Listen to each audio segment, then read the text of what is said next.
Hello all. ഇന്നത്തെ വീഡിയോയിൽ ADHDയെ കുറിച്ച് ആണ് സംസാരിക്കുന്നത്. ADHD എന്നത് attention deficit hyper activity disorder എന്നതിൻ്റെ ചുരുക്ക പേരാണ്. നമ്മുടെ സമൂഹത്തിൽ പലപ്പോഴും കേൾക്കുന്ന വാക്കുകളാണ് ഇവൻ ശ്രദ്ധിക്കുന്നില്ല, അവൾ ഒന്ന് അടങ്ങി ഇരിക്കില്ല, പഠിക്കാൻ മടിയാണ്, അലസതയാണ് എന്നിങ്ങനെ. പക്ഷേ ADHD അത്ര ലളിതമായ ഒന്നല്ല. ഇത് അലസതയോ ശിക്ഷ കൊണ്ടോ മാറ്റാവുന്ന ഒരു സ്വഭാവമോ അല്ല. മസ്തിഷ്കത്തിൻ്റെ പ്രവർത്തനവുമായി ബന്ധപ്പെട്ട ഒരു അവസ്ഥ ആണ് ADHD. മസ്തിഷ്കത്തിൻ്റെ വളർച്ചയിലും പ്രവർത്തനത്തിലും ഉണ്ടാകുന്ന ഒരു വ്യത്യാസം ആണിത്. ഒരാളുടെ തലച്ചോർ വിവരങ്ങൾ കൈകാര്യം ചെയ്യുന്ന രീതിയുമായി ബന്ധപ്പെട്ട ഒരു വ്യത്യാസമാണ് ഇത്. ADHD ഒരു രോഗമല്ല. ഇത് ഒരു മാനസിക അസുഖവുമല്ല. ഇത് വളർത്തലിലെ പിഴവല്ല. ഇത് മസ്തിഷ്കത്തിൻ്റെ പ്രവർത്തനവുമായി ബന്ധപ്പെട്ടിരിക്കുന്നു. ചിലർക്കത് ബുദ്ധിമുട്ടുകൾ സൃഷ്ടിക്കുന്നു. ചില സാഹചര്യങ്ങളിൽ അതേ പ്രത്യേകതകൾ ശക്തികളായും മാറും. ADHD ശാസ്ത്രീയമായി തെളിയിക്കപ്പെട്ട ഒരു അവസ്ഥയാണ്. പാരമ്പര്യ ഘടകങ്ങളുമായി ഇതിന് ബന്ധമുണ്ട്. മസ്തിഷ്ക രാസവ്യവസ്ഥയുമായി ബന്ധപ്പെട്ടതാണ് ഇത്. ADHD സാധാരണയായി കുട്ടിക്കാലത്ത് തന്നെ തുടങ്ങുന്നു. പക്ഷേ പലപ്പോഴും അത് തിരിച്ചറിയപ്പെടാതെ പോകുന്നു. കുട്ടി അലസൻ ആണെന്ന്, ശ്രദ്ധയില്ല എന്ന്, വഴക്കാളി ആണെന്നും ലേബൽ ചെയ്യപ്പെടുന്നു. അങ്ങനെ വർഷങ്ങൾ കഴിഞ്ഞ് മുതിർന്ന വയസ്സിൽ എത്തുമ്പോഴാണ് പലർക്കും ഇത് ADHD ആയിരുന്നല്ലോ എന്ന് തിരിച്ചറിയുന്നത്. കുട്ടികളിൽ ADHD പലപ്പോഴും തെറ്റിദ്ധരിക്കപ്പെടുന്ന ഒന്നാണ്.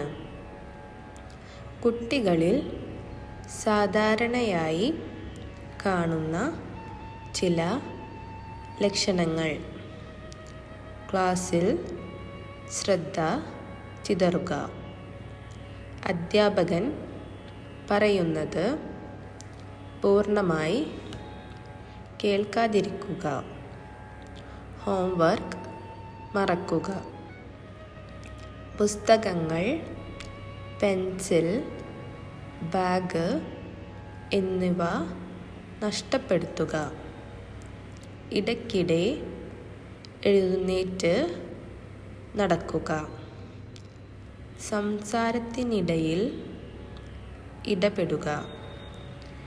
ADHD ഉള്ള ഒരു കുട്ടിക്ക് പ്രധാനമായും ബുദ്ധിമുട്ട് ഉണ്ടാകുന്ന മേഖലകൾ ഇതാണ്.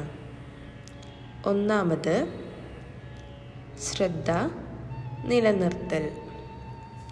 ഒരു കാര്യത്തിൽ ശ്രദ്ധ കേന്ദ്രീകരിച്ച് ഇരിക്കാൻ ബുദ്ധിമുട്ട് അഥവാ ഇൻഅറ്റൻഷൻ.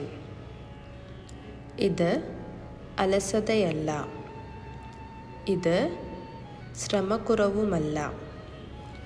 ശ്രദ്ധിക്കണം എന്ന് ആഗ്രഹിച്ചിട്ടും തലച്ചോർ അതിനനുസരിച്ച് സഹകരിക്കാതെ വരുന്നതാണ്.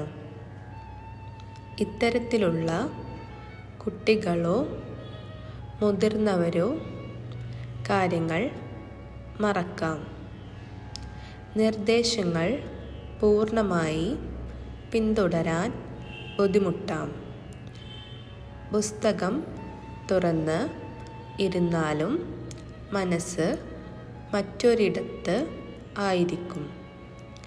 പലപ്പോഴും ആളുകൾ പറയും, നിനക്ക് ശ്രദ്ധിച്ചാൽ പോരെ. പക്ഷേ ADHD ഉള്ള ഒരാൾക്ക് അത് അത്ര ലളിതമല്ല. രണ്ടാമത്, അതിസജീവത അഥവാ ഹൈപ്പർ ആക്ടിവിറ്റി. ഒരിടത്ത് അടങ്ങി ഇരിക്കാൻ കഴിയാതിരിക്കുക. ഇത് വെറും ശരീര ചലനമല്ല, ചിലർക്കത് പുറത്തേക്ക് കാണാം. കൈകാലുകൾ ചലിപ്പിക്കുക, ഒരിടത്തും ഇരിക്കാതിരിക്കുക, അധികം സംസാരിക്കുക. പക്ഷേ ചിലർക്കത് ഉള്ളിൽ നടക്കും. മനസ്സ് ശാന്തമാകാതെ എപ്പോഴും ഓടിക്കൊണ്ടിരിക്കുന്ന ചിന്തകൾ. മൂന്നാമത്, ആലോചനയില്ലാതെ പ്രവർത്തിക്കൽ അഥവാ ഇമ്പൾസിവിറ്റി. അതായത് ആലോചിക്കുന്നതിന് മുമ്പ് പ്രവർത്തിക്കുക. വാക്കുകൾ നിയന്ത്രിക്കാൻ ബുദ്ധിമുട്ട്, ക്ഷമ കുറവ്. ഇത് മോശം സ്വഭാവം അല്ല, ഇത് തലച്ചോറിൻ്റെ നിയന്ത്രണ സംവിധാനവുമായി ബന്ധപ്പെട്ട ഒരു ബുദ്ധിമുട്ടാണ്. ഇത്തരം ലക്ഷണങ്ങൾ ഒരു കുട്ടി 2 അതിൽ കൂടുതൽ സാഹചര്യങ്ങളിലോ 6 മാസം എങ്കിലും തുടർച്ചയായി കാണിക്കുമ്പോഴാണ് ADHD എന്ന് പറയുന്നത്. ഇനി ADHD ഉള്ള ഒരാളുടെ മനസ്സ് എങ്ങനെയാണെന്ന് നമുക്ക് നോക്കാം. നമ്മൾ ഓരോരുത്തരും ദിവസവും അനവധി വിവരങ്ങൾ സ്വീകരിക്കുന്നവരാണ്. എന്ത് ശ്രദ്ധിക്കണം, എന്ത് ഒഴിവാക്കണം എന്നത് നമ്മുടെ തലച്ചോർ തീരുമാനിക്കുന്നു. ADHD ഉള്ളവരിൽ ഈ ഫിൽട്ടർ സംവിധാനം അല്പം വ്യത്യസ്തമാണ്. അവർക്ക് എല്ലാ കാര്യങ്ങളും ഒരേ പോലെ പ്രധാനമായി തോന്നാം. അതുകൊണ്ടാണ് ഒരേ സമയവും പല ചിന്തകളും വരുന്നത്. അതുകൊണ്ടാണ് ശ്രദ്ധ നിലനിർത്താൻ ബുദ്ധിമുട്ട് അനുഭവപ്പെടുന്നത്. ADHD ഉള്ള കുട്ടികൾ പലപ്പോഴും തെറ്റായി മനസ്സിലാക്കപ്പെടുന്നു. അവർക്ക് കഴിവില്ലെന്ന് തോന്നാം. അവർ ശ്രമിക്കുന്നില്ലെന്ന് തോന്നും. പക്ഷേ യാഥാർത്ഥ്യം അതല്ല. ഒരു കുട്ടി ക്ലാസ്സിൽ ശ്രദ്ധിക്കാത്തത് അവൻ പഠിക്കാൻ ഇഷ്ടം ഇല്ലാത്തത് കൊണ്ട് ആകണമെന്നില്ല. അവൻ്റെ തലച്ചോർ ആ രീതിയിൽ പ്രവർത്തിക്കാൻ ബുദ്ധിമുട്ടുന്നത് കൊണ്ടാകാം. ഇതിൻ്റെ ഫലം എന്തായിരിക്കും?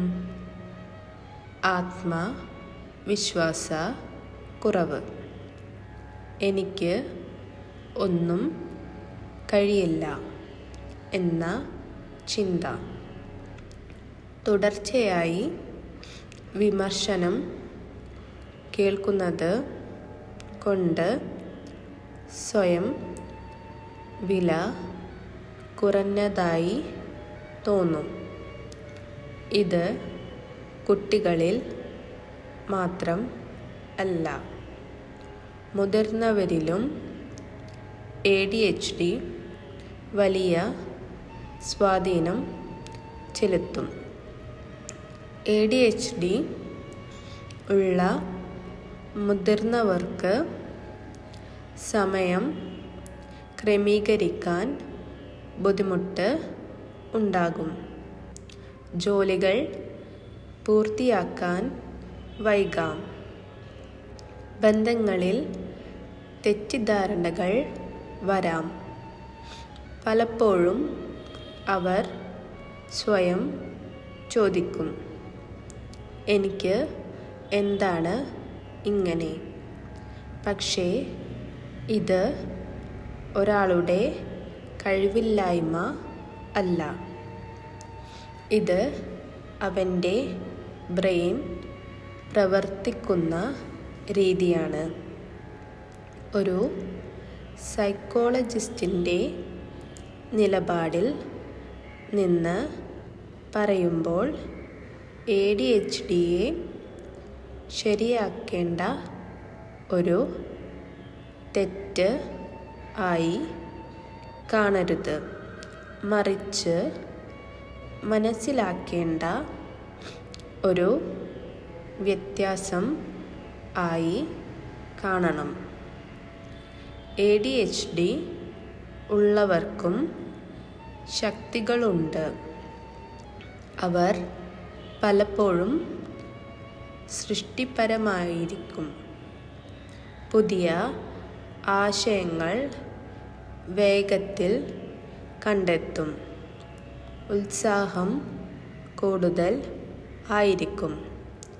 താൽപ്പര്യമുള്ള കാര്യങ്ങളിൽ അവർ മുഴുകി പോകും. ഇതിനെ നാം ഹൈപ്പർ ഫോക്കസ് എന്ന് വിളിക്കും. പ്രശ്നം എന്തെന്നാൽ സമൂഹം രൂപകൽപ്പന ചെയ്തിരിക്കുന്നത് ADHD ഇല്ലാത്ത ആളുകൾക്ക് അനുസരിച്ചാണ്. അതുകൊണ്ടാണ് ADHD ഉള്ളവർക്ക് കൂടുതൽ ബുദ്ധിമുട്ടുകൾ അനുഭവപ്പെടുന്നത്.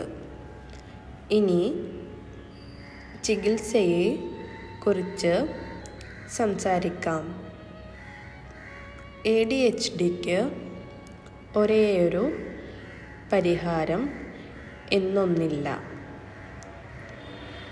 പക്ഷേ സഹായിക്കാവുന്ന പല മാർഗങ്ങളുണ്ട്.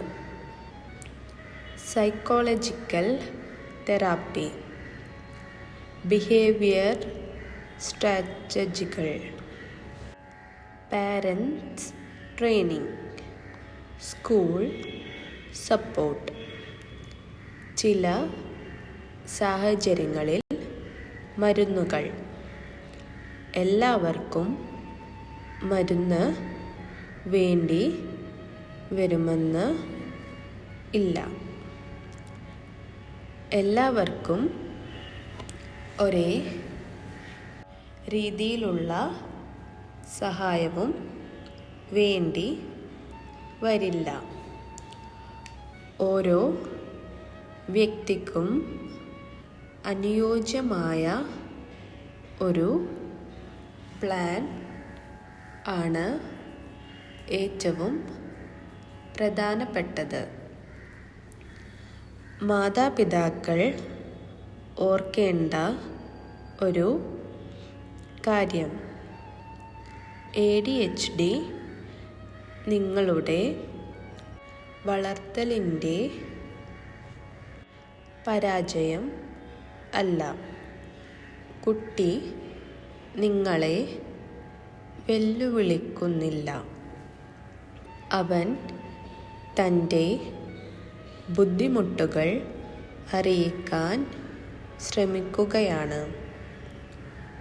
മാതാപിതാക്കൾക്ക് ശ്രദ്ധിക്കാൻ പറ്റുന്ന കാര്യങ്ങൾ എന്തെന്നാൽ താരതമ്യം ഒഴിവാക്കുക. ശിക്ഷയ്ക്ക് പകരം വ്യക്തമായ ക്രമീകരണം നൽകുക. ചെറിയ ലക്ഷ്യങ്ങൾ നിശ്ചയിക്കുക. അധ്യാപകർ ഓർക്കേണ്ടത് ക്ലാസ്സിൽ ശാന്തമായി ഇരിക്കുന്ന കുട്ടിയല്ല എല്ലായ്പ്പോഴും പഠിക്കുന്ന കുട്ടി. ശബ്ദമുണ്ടാക്കുന്ന കുട്ടിയല്ല എല്ലായ്പ്പോഴും ശല്യക്കാരൻ. ADHDയെ മനസ്സിലാക്കുമ്പോൾ നമ്മൾ മനുഷ്യരെ കൂടുതൽ കരുണയോടെ കാണാൻ തുടങ്ങും. കുറ്റപ്പെടുത്തൽ കുറയും. പിന്തുണ കൂടും. അവസാനം പറയാനുള്ളത് ഇതാണ്: ADHD ഉള്ളവർക്ക് ശരിയായ പിന്തുണ കിട്ടിയാൽ അത്ഭുതങ്ങൾ സൃഷ്ടിക്കാൻ കഴിയും. നിങ്ങൾ ഒരു മാതാപിതാവാണെങ്കിൽ, ഒരു അധ്യാപകനാണെങ്കിൽ, അല്ലെങ്കിൽ ADHD ഉള്ള ഒരാളാണെങ്കിൽ ഓർമ്മിക്കുക, മനസ്സിലാക്കപ്പെടുക എന്നത് തന്നെ വലിയ ഒരു ചികിത്സയാണ്. ADHD ഉള്ള പലരും അതിയായ സൃഷ്ടിപരത ഉള്ളവരും വ്യത്യസ്തമായി ചിന്തിക്കുന്നവരും ആവേശവും ഊർജവും നിറഞ്ഞവരും ഒരു കാര്യത്തിൽ മുഴുകിയാൽ അതിമനോഹരമായ ഫലം ഉണ്ടാക്കാൻ കഴിയുന്നവരും ആവാം. ശരിയായ പിന്തുണ ലഭിച്ചാൽ ADHD ഒരു കുറവ് അല്ല, ശക്തി ആവും. ഈ വീഡിയോ നിങ്ങളെ തന്നെയോ നിങ്ങളുടെ കുട്ടിയെയോ നിങ്ങളുടെ സുഹൃത്തിനെയോ ഓർമ്മിപ്പിച്ചാൽ ദയവായി വിദഗ്ധരുടെ സഹായം തേടാൻ മടിക്കരുത്. സഹായങ്ങൾക്കും സംശയങ്ങൾ ചോദിച്ച് മനസ്സിലാക്കുന്നതിനും വേണ്ടി നിങ്ങൾക്ക് ഹരിതം ചൈൽഡ് ഡെവലപ്മെൻറ്റ് സെൻറ്ററിനെ ബന്ധപ്പെടാവുന്നതാണ്. ഇതിനായി ഹരിതം ചൈൽഡ് ഡെവലപ്മെൻറ്റ് സെൻറ്ററിൽ വിദഗ്ധ സൈക്കോളജിസ്റ്റുമാരുടെ സേവനം നിങ്ങൾക്ക് ലഭിക്കുന്നതാണ്. നന്ദി.